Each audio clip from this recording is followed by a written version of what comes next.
ಹೇಳ್ತಾರೆ, ದುಷ್ಟ ಅಂತ ಕರೀತಾರೆ. ಹೌದಾ? ಅದನ್ನೇ ಕೇಳಿದವ ನಾನು. ಆದ್ದರಿಂದ ನಿನ್ನಲ್ಲಿ ಮತ್ತೂ ಒತ್ತಿ ಹೇಳುತ್ತಾ ಇದ್ದೇನೆ, ಆ ದುಷ್ಟತನ ನಿನ್ನಲ್ಲಿ ಉಂಟು ಅಂತಾದ್ರೆ ಹಾಗೆ ಕರಿಬೇಕಲ್ವ? ಕೂಳ.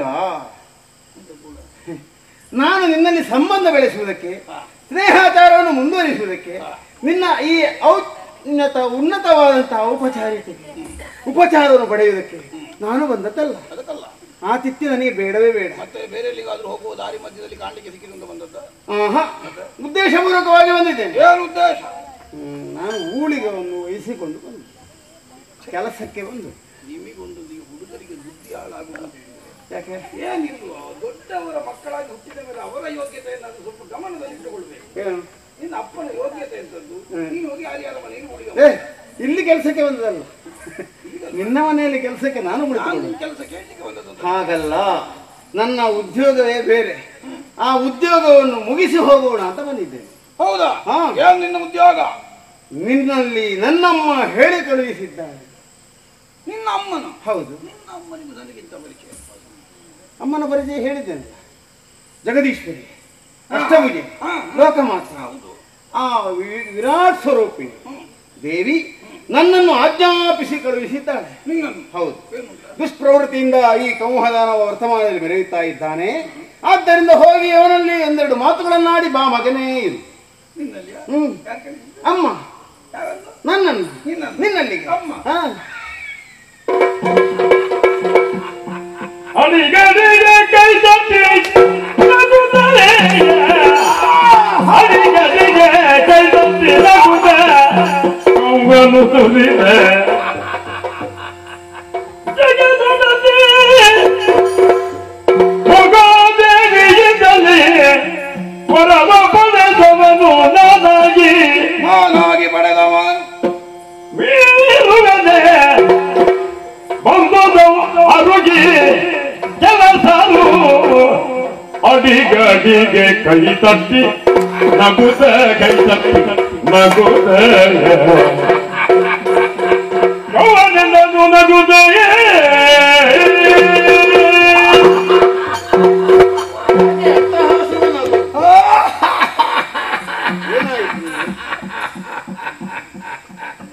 ಹುಡುಗ. ಮುಗ್ಧತನ ಅಂತ ಇದಕ್ಕೆ ಹೆಸರು. ಆಡುವ ವಾಕ್ಯದಿಂದ ಆಗಬಹುದಾದಂತಹ ಪ್ರಯೋಜನ ಏನು ಅನ್ನುವುದನ್ನು ಅರಿಯದೆಯೇ ಬಾಯಿಗೆ ಬಂದಾಗ ಆಡುವುದಕ್ಕೆ ತೊಡಗಿದ್ದಿ. ಎಂತದ್ದು? ನಿನ್ನನ್ನು ಯಾರು ಕಳಿಸಿದ್ದು? ಜಗದಂಬೆ.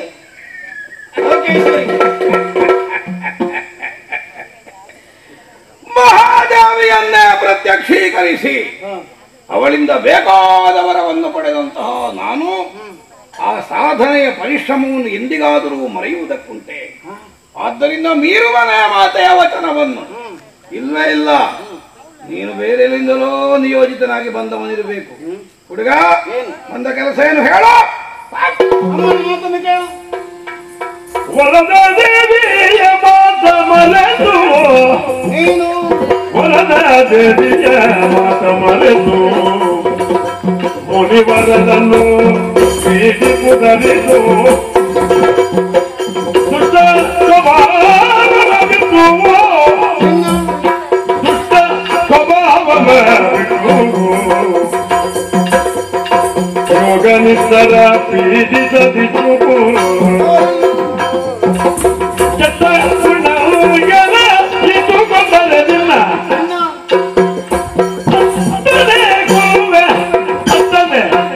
ಕೊಲ್ಲುವೆ ಎಂದಿಷ್ಟು ಬೇದಳು ದೇವಿ ಹೊಲದ ದೇವಿಯ ಮಾತನು. ವರದ ದೇವಿಯ ಮಾತನು. ವರದ ದೇವಿಯ ಮರದ ದೇವಿಯ? ವರದ ದೇವಿ, ನಿನಗೆ ವರ ಕೊಟ್ಟ ದೇವಿ.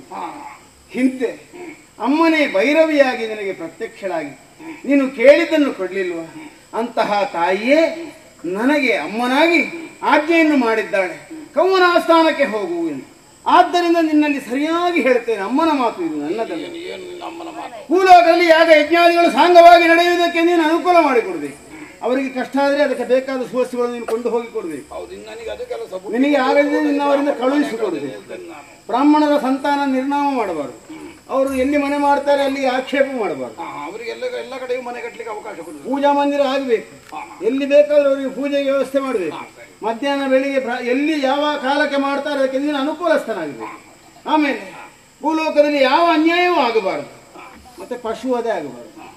ಗೋವು ಹತ್ಯೆ ಮಾಡಿದ್ರೆ ಮಹಾಪಾಪ ಬರ್ತದೆ. ಗೋಹತ್ಯೆ ಅಯ್ಯೋ, ದಿನಕ್ಕೊಂದು ಎರಡಾದ್ರೂ ಕಡಿಯಲಿದ್ರೆ ನಮಗೆ ಸಮಾಧಾನ. ಕೂಡದು ಸತ್ತದನ್ನು ಮಾತ್ರ ತಿನ್ಬೇಕು. ನೀವು ಸತ್ತದನ್ನು ತಿನ್ಲಿಕ್ಕೆ ನಾವು ಒಂದು ತಿನ್ನಬಾರದು. ಸತ್ತದನ್ನು ತಿನ್ನುವ ಕ್ರಮವೇ ಇಲ್ಲ. ಆದ್ದರಿಂದ ಕತ್ತಿ ಹಾಕುದು ತಿನ್ನುವುದೇ. ಇನ್ನು ಮುಂದೆ ಹಾಗಾಗಬಾರದು. ನೀವು ಯಾವತ್ತೂ ಗೋ ಪೂಜೆ ಮಾಡಬೇಕು. ಗೋಪೂಜೆ. ಬ್ರಾಹ್ಮಣ ವಧುವನ್ನು ನೀವು ಹಿಂಸಿಸಬಾರದು, ಮುನಿ ವಧುಗಳನ್ನು ಮಾನಹಪಹರಣ ಮಾಡಬಾರದು. ನಾವು ಹೇಳಿದಾಗ ಕೇಳಿದ್ರೆ ನಾವೆಂತ ರಗಳೆ ಮಾಡುದು. ಬ್ರಾಹ್ಮಣ ಮಕ್ಕಳಿಗೆ ಹಿಂಸೆ ಕೊಡಬಾರದು, ಅವರಿಗೆ ಕಲಿಯುವುದಕ್ಕೆ ವ್ಯವಸ್ಥೆ ಮಾಡಬೇಕು. ಭೂಲೋಕದಲ್ಲಿ ಇಷ್ಟು ವ್ಯವಸ್ಥೆ ಮಾಡಬೇಕು. ಅನಾಥರಿಗೆ ರಕ್ಷಣೆ ಕೊಡಬೇಕು. ಭೂಲೋಕದಲ್ಲಿ ಸಾಧು ಸಂತರನ್ನು ಯಾವತ್ತೂ ಹಿಂಸಿಸಬಾರದು. ಅಲ್ಲ, ಪಾಪದವರಿಗೆ ಏನು ಅನ್ಯಾಯ ಮಾಡಬಾರದು. ಏನಾದ್ರು ಬೇಕು ಅಂತ ಕೇಳಿದಾಗ ಅವ್ರು ಬೇಕಾದನ್ನು ಕೊಡಬೇಕು. ಮತ್ತೆ ಮೇಲಿನ ಒಂದು ಲೋಕ ಉಂಟಲ್ಲ, ನಾಲ್ಕ ಲೋಕ, ಸ್ವರ್ಗಕ್ಕೆ ಹೋಗಿದ್ದೀರಿ, ಹೋದದ್ದನ್ನು ನೀವು ಇನ್ನು ಮರೆಯಬೇಕು. ಇನ್ನು ಅಲ್ಲಿಗೆ ಹೋಗಿದ್ದೀವಿ ಅಂತ ನೆನಪಿರಿಸಿಕೊಳ್ಬಾರ್ದು. ಆ ಬಂಧನವನ್ನು ಬಿಡಿಸಬೇಕು. ನೀವು ಇಲ್ಲಿ ಕೆಲಸಕ್ಕಿದ್ದಾರಲ್ಲ, ನಿನ್ನಲ್ಲಿಗೆ ದೇವೇಂದ್ರಾದಿಗಳು ಅವರ ಉದ್ಯೋಗವನ್ನು ಬಿಡಬೇಕು. ದೇವೇಂದ್ರಾದಿಗಳ ಉದ್ಯೋಗ ಬಿಡಬೇಕಾ? ಅಲ್ಲ, ಅವರು ಮೊದಲ ಉದ್ಯೋಗದಲ್ಲಿ ಹೋಗಬೇಕು. ನಿನ್ನಲ್ಲಿ ಉದ್ಯೋಗ ಮಾಡಬಾರ್ದು. ಇಲ್ಲಿಂದ ಉದ್ಯೋಗದಿಂದ ಬಿಡಬೇಕು. ನಿನ್ನ ಉದ್ಯೋಗವನ್ನು ಬಿಟ್ಟು ಅವರ 3 ಲೋಕವನ್ನು ಪಾಲಿಸುವ ಅಧಿಕಾರವನ್ನೇ ಹೊಂದಬೇಕು. ಮತ್ತೆ ಪಾತಾಳಕ್ಕೂ ಹೋಗಬಾರ್ದು. ಅಲ್ಲಿಯೂ ನಿನಗೆ ಅಗತ್ಯವಾದದ್ದು ಏನೂ ಇಲ್ಲ. ನಿನಗೆ ಇಲ್ಲಿ ಕ್ರಮವನಾಗಿ ಈ ಕೋಲಾವನದಲ್ಲಿ ನಿನ್ನ ರಾಜ್ಯ ಎಷ್ಟುಂಟು ಅಷ್ಟರಲ್ಲಿ ಧರ್ಮವನ್ನು ಹಾಳಾಗದೆ ನೋಡಿಕೊಳ್ಳಬೇಕು. ಇದು ಅಮ್ಮ ಹೇಳಿದ ಮಾತು. ಒಂದು ವೇಳೆ ಇದಕ್ಕೆ ತಪ್ಪಿದರೆ ಅಮ್ಮನೇ ಬಂದು ನಿನ್ನನ್ನು ಶಿಕ್ಷಿಸುತ್ತೇನೆ.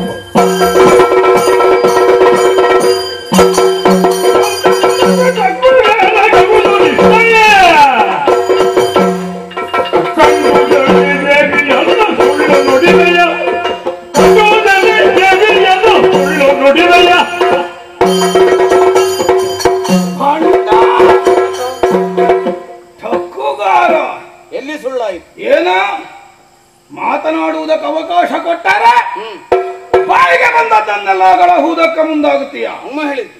ಅಮ್ಮನ ಯಾವಳ ನಿನ್ನ ಅಮ್ಮ? ನನಗೆ ಅಮ್ಮ ಮಹಾಭೈರವಿ ಸ್ವರೂಪ. ಏನು ಈಗಲೂ ನನಗೆ ಒಂದೊಂದು ಸಲ ರಾತ್ರಿ ನಿದ್ದೆ ಬರುವುದಿಲ್ಲ. ಕನಸು ಬೀಳ್ತದ? ಕನಸಿನಲ್ಲಿ ಮೈ ಒದ್ದೆ ಆಗ್ತದ, ಬೆವರು, ಕೈಗಾತ್ರದ ಬೆವರು. ಆ ಭೈರವಿ ಸ್ವರೂಪ ನೆನಪಾದ್ರೂ ಸಾಕು. ನಾಲಗೆ ಅಷ್ಟುದ್ದ. ನೀನು ನೋಡಿದ್ದು ಮಾತ್ರ ಅಷ್ಟುದ್ದ. ಕಣ್ಣು ತಿರುಗುತ್ತಾ ಇರ್ತದೆ. ಸೂರ್ಯಚಂದ್ರ, ಕೇಶರಾಶಿ, ಪೀಠ, ಸಾವಿರ ಅಭಯಹಸ್ತ, ಸಾವಿರ ಕೈಗಳು, ಶೂಲಪಾಣಿಯಾಗಿ ನನ್ನ ಮುಂಭಾಗದಲ್ಲಿ ಇದ್ದ ಕಾಲಕ್ಕೆ ಅಮ್ಮ ಎದೆ ಜಲ್ ಅಂತದ. ನನಗೆ ಹಾಗಂದಿತ್ತು.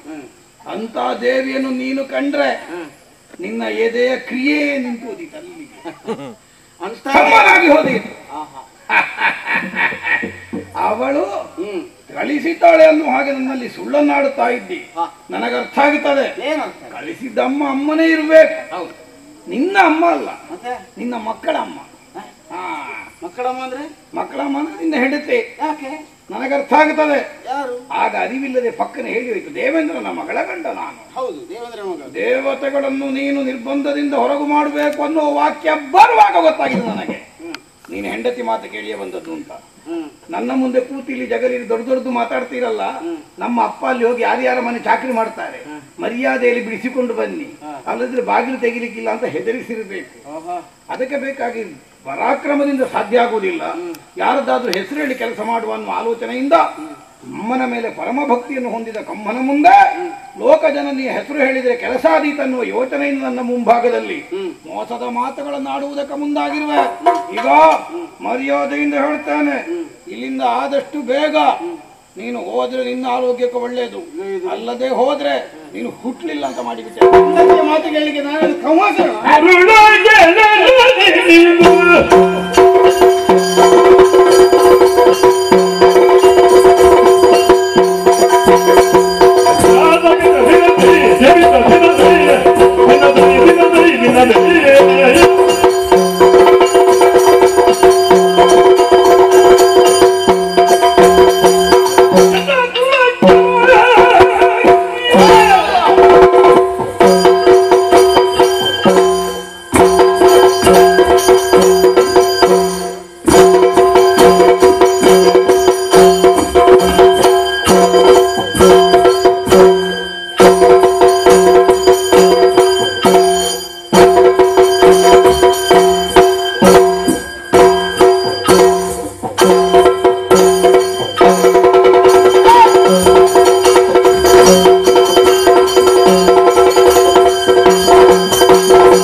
ಲೋಕಕ್ಕೆ ವಿಧ ವಿಧದಲ್ಲಿ ಭಕ್ತರಿಗೆ ಕಾಣಿಸಿಕೊಳ್ಳುವಳು ಆಕೆ. ನನಗೆ ಒಬ್ಬಾಕೆ ಅಮ್ಮನಾದ್ರೆ ನಿನಗೆ ಇನ್ನೊಂದು ರೂಪದಿಂದ ಕಾಣಿಸಿಕೊಂಡಿದ್ದಾಳೆ. ಅಂತವಳ ಆಜ್ಞೆಯನ್ನು ಮೀರುವುದಕ್ಕೆ ಹೊರಟಿದ್ದೀಯ. ನಾನು ಹೆಂಡತಿಯ ಮಾತನ್ನು ಕೇಳಿ ಬಂದದ್ದಲ್ಲ, ಧರ್ಮವನ್ನು ಉಳಿಸುವುದಕ್ಕೆ ಬಂದಿದ್ದೇನೆ. ಮಾತನ್ನು ಮೀರದೆ ಇದ್ದಿದ್ದಾರೆ ನೋಡು ಬಾಣ ನನ್ನ ಕೈಯಲ್ಲಿ. ಧರ್ಮಕ್ಕೆ ಬೆಟ್ಟು ನಿಂತು ಯಾರು ಬೆಟ್ಟು ಕೊಡುವುದು? ನೀನು ತಿಂದ್ರೆ ನನಗೆ ಇಷ್ಟರೊಳಗೆ ತಿಲ್ಲಿಗೆ ಕೊಟ್ಟವ ಇಲ್ಲ. ನಾನು ಕೊಡ್ತೇನೆ. ನಾನೇ ಎಲ್ಲರಿಗೂ ತಿಲ್ಲಿಗೆ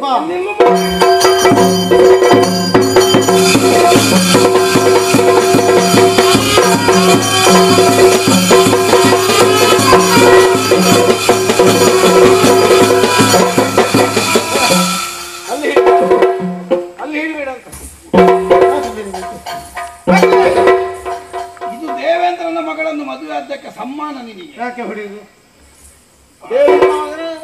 ಯಾರು ತಾರಕಾಗೆ? ಹೌದು, ತಾರಕಾಗೆ ಕೊಚ್ಚಿಲಿಕ್ಕೆ ಅವನನ್ನು ಕೊಚ್ಚಿ ಆಗಿದೆ.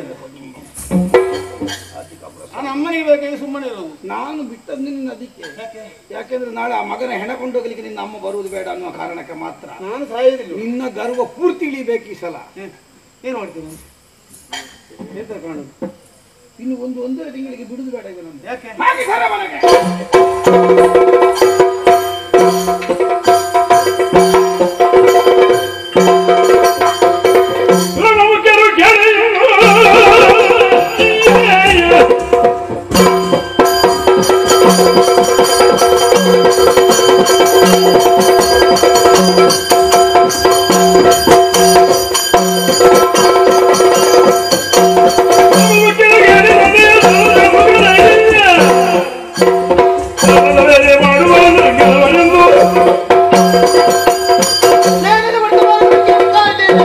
ಸಂಧಾನಕ್ಕಾಗಿ ಕಳುಹಿಸಿಕೊಟ್ಟಂತಹ ಗುಹನ ಮಾತು ಪಥ್ಯವಾಗದೆ ಆ ಕಭಾಸುರನು ನನ್ನ ಪುತ್ರನಾದಂತಹ ಕುಮಾರನನ್ನು ಬಂಧಿಸುವಲ್ಲಿ ಮುಂದಾಗಿದ್ದಾನಂತೆ.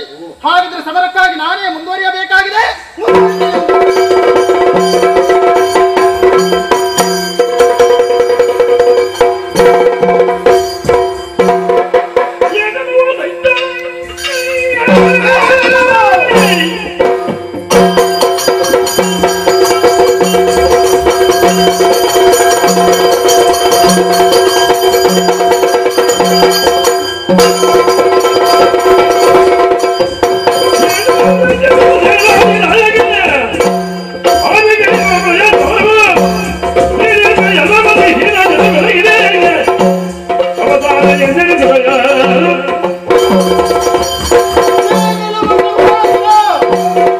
ಈ ಹೊತ್ತಿನಲ್ಲಿ ನಿನ್ನನ್ನು ವಿಚಾರಿಸುವುದಕ್ಕೆ ನಾನೇ ಬರಬೇಕಾಗಿ ಹೋಯ್ತಲ್ಲ. ನಿನ್ನ ಅಧಿಕಾರಕ್ಕೆ ಒಳಪಟ್ಟಂತಹ ಕ್ಷೇತ್ರವಾದಂತಹ ಕೋಲಾಪುರದಲ್ಲಿದ್ದುಕೊಂಡು ಸರಳ ಸಜ್ಜನನಾಗಿದ್ದುಕೊಂಡು ಧಾರ್ಮಿಕತೆ ಉಳ್ಳವನಾಗಿದ್ದುಕೊಂಡು ಬಾಳಬೇಕಾದವ, ಬದುಕಬೇಕಾದವ. ಅದು ಬಿಟ್ಟು ಅಧರ್ಮದ ಪಥವನ್ನು ಹಿಡಿದೆಯ, ಅನ್ಯಾಯವನ್ನೇ ಮಾಡುವಲ್ಲಿ ಮುಂದಾದೆಯ. ಏನದು?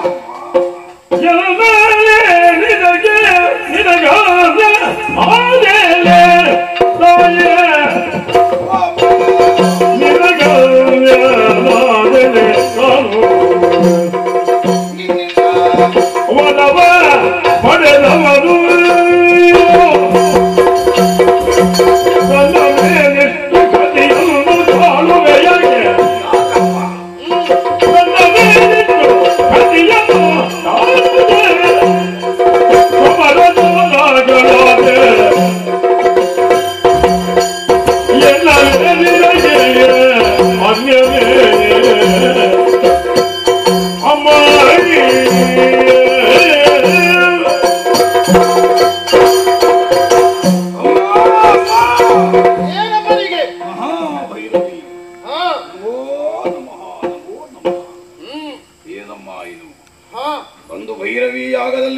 ಪ್ರಸನ್ನಳಾಗಿ ಪ್ರಕಟಳಾದಂತಹ ನಿನ್ನನ್ನು ನೋಡಿ ಕಣ್ತುಂಬಿಸಿಕೊಂಡವ ಈ ಕಮ್ಮ. ಆಮೇಲೆ ಮತ್ತೊಮ್ಮೆ ನೀನು ಈ ಬಗೆಯಿಂದ ನನ್ನ ಮುಂದೆ ಕಾಣಿಸಿಕೊಡ್ತಿ ಅನ್ನುವ ಪ್ರತೀಕ್ಷೆಯೇ ನನಗಿರಲಿಲ್ಲ. ಆಯುಧ ಹಸ್ತಳಾಗಿ ಕಣ್ಣು ಕೆರಳಿಸುತ್ತಾ ದಂಡಿಸುವ ಬಗೆಗಾಗಿ ನನ್ನ ಮುಂದೆ ಉದ್ದಂಡತನದಿಂದ ನಿಂತಿರುವೆ. ಏನಮ್ಮ ಇದು? ನೀನೇ ಕೊಟ್ಟ ವರವನ್ನು ಪಡೆದು ಅದರಿಂದಲೇ ಬೆಳೆದು ಲೋಕ ವಿಸ್ತಾರವಾದಂತಹ ಕೀರ್ತಿಯನ್ನು ನಾನು ಹೊಂದಿದವ. ಅಮ್ಮ, ಮಗನ ವೈಭವವನ್ನು ನೋಡಿ ಸಂತೋಷಗೊಳ್ಳುವುದಕ್ಕೆ ಮುಂದೆ ಬರಬೇಕಾಗಿದ್ದ ತಾಯಿ ನೀನು ಈಗ ನನ್ನ ಮೇಲೆ ಆಕ್ರಮಣ ಮಾಡುವ ಬುದ್ಧಿಯಿಂದ ಬರ್ತೀನಿ ಅಂತಾದ್ರೆ ಏನಮ್ಮ, ನಿನಗೆ ನಾನು ಬೇರೆ ಮಾಡಿ ನಾನು ಏನ್ ತಪ್ಪು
ದೇವಲೋಕವನ್ನು ಸೇರಿಕೊಂಡೇ ದೇವತೆಗಳನ್ನೆಲ್ಲ ಬಡಿದು ಅಷ್ಟೇ ಅಲ್ಲ, 3 ಲೋಕವನ್ನು ತನ್ನ ಸ್ವಾಧೀನದಲ್ಲಿ ಇರಿಸಿಕೊಂಡೇ ಅಲ್ಲ.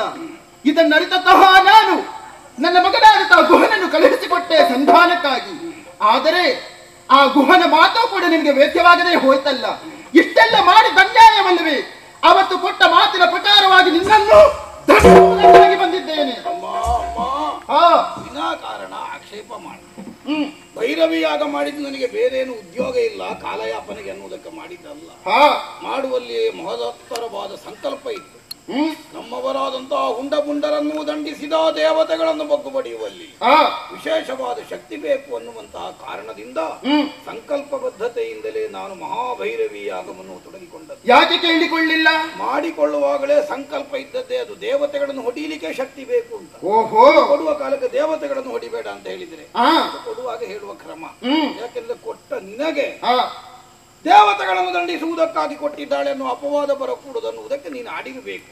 ಹೀಗೆ ಕಲ್ಪಿಸಿದೆ, ದೇವತೆಗಳನ್ನು ಹೊಡೆದೆ, ಅವರನ್ನು ಕೆಳಗಿಳಿಸಿದೆ, ನಾನು ಮೇಲೇರಿದೆ. ಅಮ್ಮ, ಈಗ ಯಾವ ಮಗ ಮೇಲೆ ಕೂತ್ರೇನು?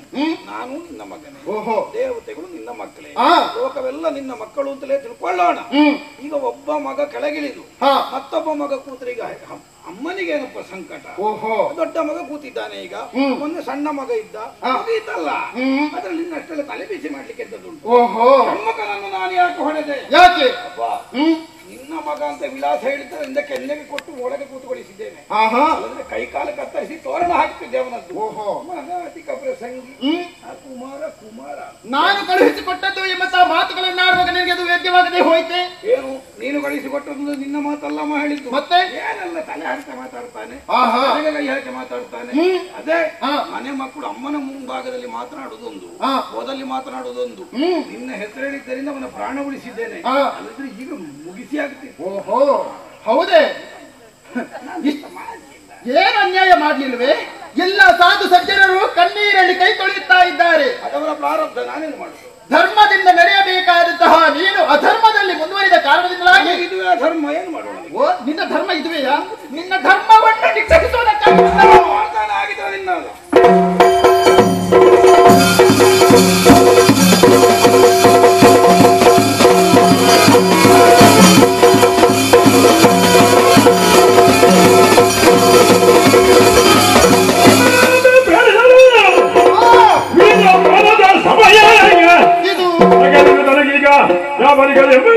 ಆಗಿದ್ರೆ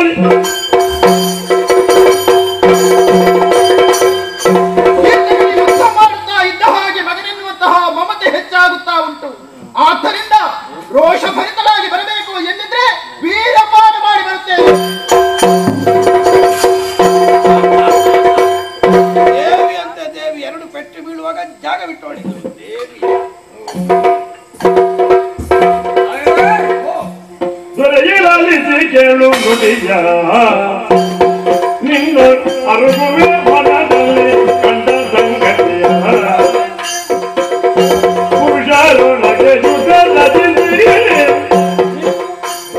ಸೋಲು ದುರ್ಯದವರಗಳ ಮಾತ್ರ ಸಂಘಟಿಸಿ ದೊರೆಯಿರಲಿಸಿ ಕೇಳು ನುಡಿಯ ನಿನ್ನ ಅರುಗುವೆ ಮನದಲ್ಲಿ ಕಂಡ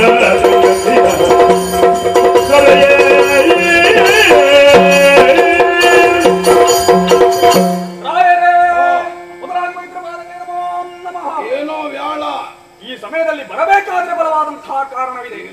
ಆ ಹೆಣ್ಣಿನ ಹೋರಾಟವನ್ನು ಮಾಡುತ್ತಾ ಮಾಡುತ್ತಾ ಜಯವು ನಮ್ಮ ಪಾಲಿಗೆ ಲಭಿಸುತ್ತದೆ ಎನ್ನುವಷ್ಟರಲ್ಲಿ ಆಕೆ ಹೇಳಿದ್ದೇನು, ವೀರಪಾನ ಮಾಡಿ ಬರ್ತೇನೆ ಎನ್ನುವ ಹಾಗೆ ವಿಷಪಾನ ಮಾಡಲಿ ನಮಗೆ ಹಾಗಲ್ಲ ಪ್ರಭು.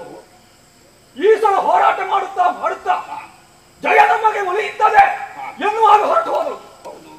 ಆದರೆ ನಾವು ಇಲ್ಲಿ ಆಲೋಚನೆ ಮಾಡಬೇಕು. ಆಲೋಚನೆಗೇನು ಮಗ ಎನ್ನುವಂತಹ ಮಮಕಾರದಿಂದ ಇಷ್ಟರವರೆಗೆ ಹೋರಾಟವನ್ನು ಮಾಡಿದರು. ಮಗನು ಮಗು ಹೋರಾಟಕ್ಕೆ ಬರ್ತಾನ.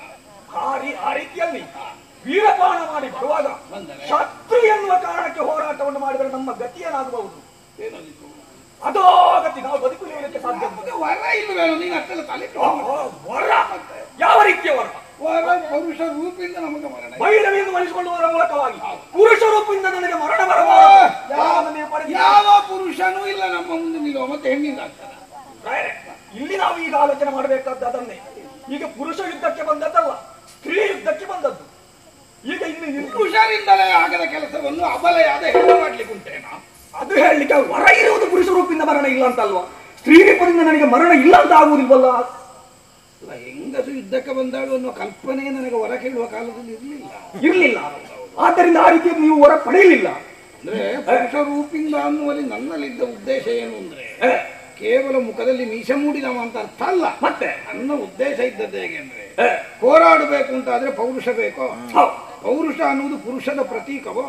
ಆದ್ದರಿಂದ ಪುರುಷ ರೂಪಿಂದ ಅಂದ್ರೆ ಯಾರ ಪೌರುಷದಿಂದಲೂ ನಾನು ಮರಣಿಸಕೂಡದು, ಈ ಬಗೆಯ ಉದ್ದೇಶದಿಂದ ನಾನು ಕೇಳಿದ್ದು. ಈಗ ಕೊಡುವಾಗ ಅವರು ಹೇಗೆ ಕೊಟ್ಟಿದ್ದಾರೆ ಅಂತ ಯಾರಿಗೂ ಅದು ನಮಗೆ ಗೊತ್ತಿಲ್ಲ. ಕೊಡುವವರು ಮತ್ತೆ ಅವರವರ ಇಚ್ಛೆಯಲ್ಲಿ ಎಲ್ಲ ಕೊಡುದು. ನಾವೀಗ ಒಂದಲೇ ಒಂದು ಹೇಳಿರ್ತೇವೆ, ಹೀಗೆ ನಾವು ಕೇಳುವುದಿಷ್ಟು ನನಗೆ ಬೇರೆ ಆಗುತ್ತದೆ. ನಾವು ಕೇಳುವುದಿಷ್ಟು ಮರಣ ನಮಗೆ ಬರಬಾರದು. ಆದ್ರೆ ಯಾವ ರೀತಿಯಲ್ಲಿ ಹೊರ ಹುಟ್ಟಿದ್ದಾರೆ ಅಂತ ನಮಗೆ ಅರ್ಥ ಉಂಟ ಗೊತ್ತಾಗ್ತದ? ಗೊತ್ತಾಗುವುದಿಲ್ಲ. ಯಾವುದೇ ಶಾಸನಕ್ಕಾಗಲಿ ವರಕ್ಕಾಗಲಿ ಹೊಂದುವ ಕಾಲಕ್ಕೆ ಆಶಯದ ಮೇಲೆ ಅರ್ಥ, ಆಮೇಲೆ ವಾಕ್ಯಾರ್ಥ. ಕೆಲವು ವರ್ಷ ಕಳೆದ ಮೇಲೆ ಆಗುದು ವಾಕ್ಯಾರ್ಥ ಮಾತ್ರ. ವಾಕ್ಯ ಹೇಗುಂಟು, ಯಾವ ಶಾಸನ ಆದ್ರೂ ಹಾಗೆ ಆಗುದು.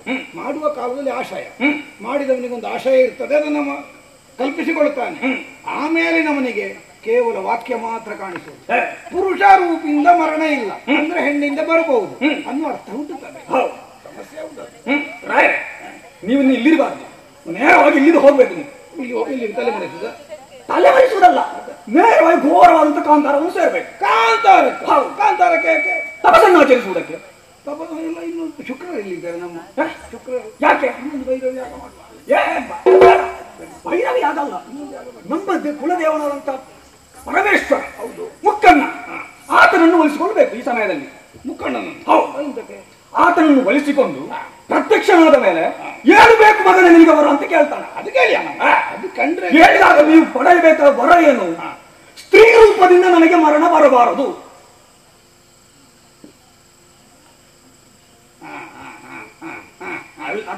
ಅಲ್ಲಿ ಪುರುಷ ರೂಪದಿಂದ, ಈಗ ಸ್ತ್ರೀ ರೂಪದಿಂದ. ಬೇಕಾದ್ರೆ ಅವರವರು ಪಡೆದುಕೊಂಡು ಸಾಯಿ, ನಮಗೆ ಅಗತ್ಯ ಇಲ್ಲ. ನಮಗೆ ಆ ರೀತಿಯಲ್ಲಿ ಮರಣ ಬರಬಾರದು. ಲಾಸ ನೋಡಿದೆ ಸಚಿವ